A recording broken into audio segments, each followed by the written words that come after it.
Desde que el hombre habita la tierra, el agua siempre ha sido sinónimo de vida y de abundancia. La mayor parte de la región Piura vive sobre un desierto.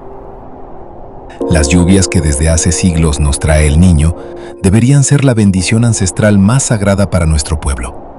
Sin embargo, esa agua nos recuerda el sabor de la tragedia. ¿Está usted en la casa, señora? Sí, señor, solicita mis cosas, lo ha inundado el agua. Por favor, que mi hijo Enrique no se meta, que hasta que baje el agua yo estoy bien en el techo. Por favor, que mis hijos se tranquilicen. Año tras año, cientos de miles de familias ruegan a Dios para que la lluvia se olvide de pasar por nuestro suelo. Allí radica la verdadera tragedia del hombre piurano: el miedo al agua en una tierra que muere de sed. Todo se cae al agüita. Porque el agüita se sola en todo el pito. La lluvia cae demasiado. Bastante zancudo. Más urgente es la agüita, el agua, porque nosotros aquí sufrimos por eso y por nuestros niños. Eso es lo que ahora en plena calor que está haciendo, los niños necesitan de sus baños cada rato. Los animalitos también que criamos, a cambiarle el agüita cada rato porque se calientan. Vivimos atrapados en la paradoja de ser un pueblo de arena que le teme a lo único que puede hacerlo florecer.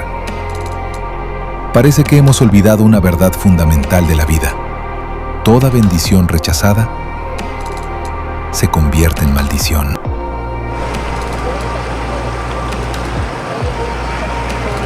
Hace casi una década, el Perú sufrió la llegada del primer niño extraordinario en lo que va del siglo XXI. El niño de 2017 fue tan impredecible y tan diferente que tomó por sorpresa incluso a los más experimentados. Por sus características inusuales, le asignaron el nombre especial de fenómeno del niño costero, obligando a la comunidad científica a reclasificar y precisar los nuevos datos que la complejidad de la naturaleza nos mostraba.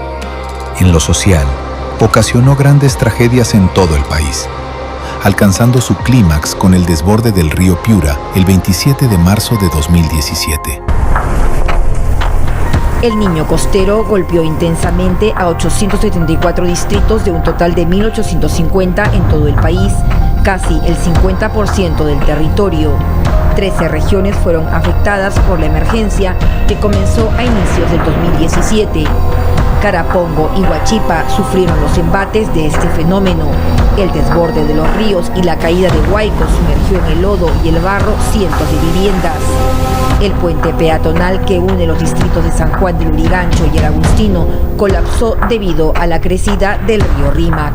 Este hecho fue la principal evidencia de la vulnerabilidad del Estado peruano para afrontar fenómenos atmosféricos en todo el territorio nacional, principalmente por el deterioro y poca inversión en infraestructura hídrica en las regiones. En la zona costera de nuestro país, incluido Lima, no poseemos un sistema de alcantarillado y de drenaje adecuado para soportar esas lluvias intensas. No podemos exigir soluciones si no entendemos la magnitud del problema. A continuación, dos destacados estudiosos de la meteorología peruana nos entregan los conceptos claves que todo piurano debe conocer acerca del fenómeno El Niño, iniciando por sus diferencias fundamentales entre global y costero.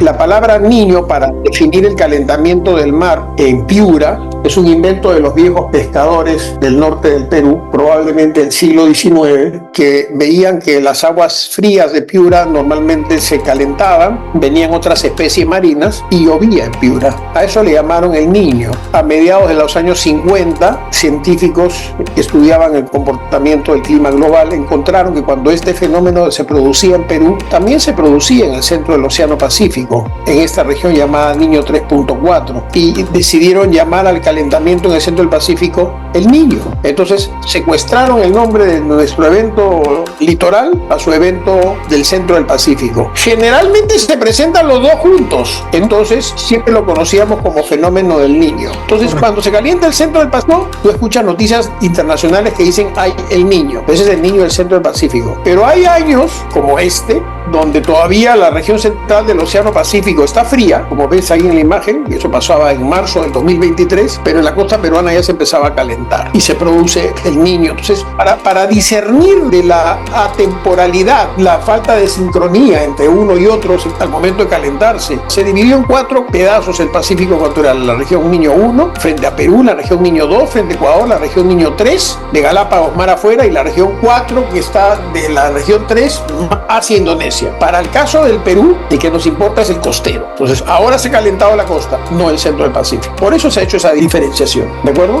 Esta distinción no es un mero tecnicismo académico, es la diferencia entre tener meses para prepararse o verse sorprendido en cuestión de semanas. El ingeniero Rodolfo Rodríguez, director de la estación científica Ramón Mujica de la Universidad de Piura, disecciona la naturaleza de este fenómeno que nace y golpea en nuestra propia orilla. El término niño costero se empezó a emplear a partir del evento ocurrido en el 2017 por el calentamiento súbito muy rápido que ocurrió frente a las costas de Perú y Ecuador y que trajo consigo fuertes lluvias. La característica principal que tienen estos eventos de niño costeros es que son de aparición muy súbita en pocas semanas. La temperatura del agua del mar en este escenario costero puede elevarse muy rápido y tener anomalías de entre 4, 5 hasta 6 grados por encima del normal. A diferencia de los niños globales, en la que la extensión de aguas cálidas en el Océano Pacífico es mucho más extensa y demora más en alcanzar anomalías en toda esta gran área del Océano Pacífico. De tal manera que estos niños globales, como se les denomina ahora, de alguna forma sí se pueden predecir con varios meses de anticipación. Para profundizar en la complejidad de este fenómeno, es preciso recordar el periodo 2015 a 2016, un monstruo de niño anunciado que nunca llegó. Entre el año 2015 y 2016 estaba gestando un evento del niño global. Ya se venía observando desde hace varios meses, en el 2015, el calentamiento de gran extensión del Océano Pacífico que tenía, digamos, características sin precedentes e incluso se le tendió a llamar que se nos venía un niño Godzilla y que iba a afectar a las costas de Perú y Ecuador, principalmente en el verano del 2016. Hubo una serie de preparativos para enfrentar a este fenómeno que se preveía que iba a tener características muy catastróficas, mucha agua, mucha lluvia, pero no fue así. Y ese fenómeno, en términos de lluvia, de afectar adversamente a las costas de Perú y Ecuador, no se dio como se esperaba y prácticamente pasó desapercibido. Acciones preventivas como las de 2015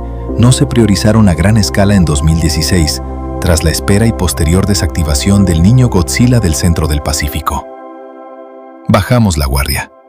Y a inicios de 2017, sin que nadie lo alertara, el niño apareció frente a nuestras costas y en apenas 90 días nos dio un golpe letal que le costó al Perú al menos 10.000 millones de soles en daños totales. 2017, el calentamiento oceánico súbito que caracteriza a los eventos del niño costero se dio durante el mes de enero. Pasamos de tener anomalías negativas de la temperatura del agua del mar a nivel costero a tener anomalías de 4 o 5 grados por encima del normal ese año. Pero durante el proceso de calentamiento no se dieron las precipitaciones. Recién las precipitaciones empezaron a darse en febrero de ese año. Las temperaturas del agua del mar se mantuvieron altas entre febrero y marzo. Llovió intensamente durante estos 2 meses y en los últimos días de marzo y los primeros días de abril, así como la temperatura del agua del mar subió súbitamente, también descendió bastante rápido y terminó el evento del niño costero del 2017 en los primeros días de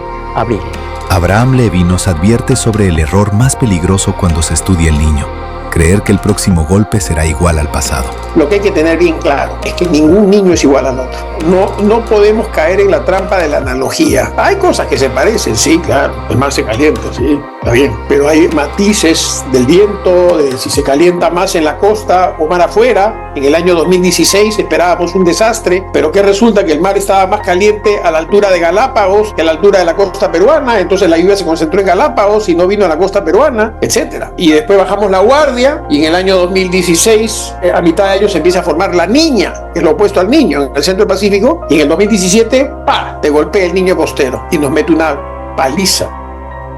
Fue muy doloroso para el país. Entonces, cada evento es distinto. El nivel de calentamiento es muy distinto. Ahora es mucho menor. Se parece más al 2023 que al 2017 en términos de calentamiento ahora, pero no hay igualdad. No podemos caer en la trampa de la comparación. El 2017 fue un evento entre enero y marzo mucho más intenso que este. Mucho más intenso. Entender que cada niño es distinto no es solo un ejercicio académico, es la base de nuestra supervivencia. Ignorar esta regla convierte a un fenómeno natural en un colapso del sistema, porque en Piura, el niño no es solo clima, es un problema de seguridad pública. El niño es un problema de seguridad pública en Piura, porque un niño puede destruir la economía piurana. Una inundación mayor destruye pues las viviendas, los comercios, la gente mete el agua con barro a los desagües después se seca eso y los desagües quedan taponeados. Entonces, el río Piura hoy no está en condiciones de soportar caudales como el que soportó en el 2017, ¿no? Donde se hicieron trabajos en el 2016. Y aún así se inundó. Y no se puede culpar a las autoridades todo el tiempo, porque ya la ciudad está construida. No fue una ciudad diseñada para el niño. Ya no hay nada que hacer. La ciudad es plana, tiene hondanadas. Eso no lo vas a cambiar. La ciudad se va a inundar siempre, siempre. No va a cambiar eso. No podemos hacer una red de desagüe de gran escala. Eso no va a pasar. No tenemos los medios, no tenemos la ingeniería, no tenemos el interés y la topografía. La ciudad es plana. Si construyésemos las casas sobre unos terraplenes 1 metro elevados sobre las pistas, eso podría hacer que las pistas, si es que estuviesen bien hechas, terminen siendo grandes desagües para botar el agua al río. Pero eso no existe. Cada uno hace lo que le da la gana. Entonces, Piura, desde mi perspectiva, va a tener que una y otra vez encarar inundaciones. Entonces hay que saber un poco de historia. Sí, claro que hay antecedentes de que no se cree que esta es la primera inundación. No, se ha inundado varias veces. El peor niño de todos que yo pueda recordar con fuentes bibliográficas serias son dos. Hay uno del siglo XVIII que se lleva hazaña, iba a ser la capital del Perú, y otro el de 1877-1878 que fue brutal. Perú fue destruido en el verano de 1878, destruido por las lluvias y los huaicos, la agricultura, la actividad económica destruida. Y en el año siguiente nos metimos a pelear en una guerra con Chile. Los chilenos sabían en qué situación estaba Perú, y Perú no tenía dinero para pelear con Chile.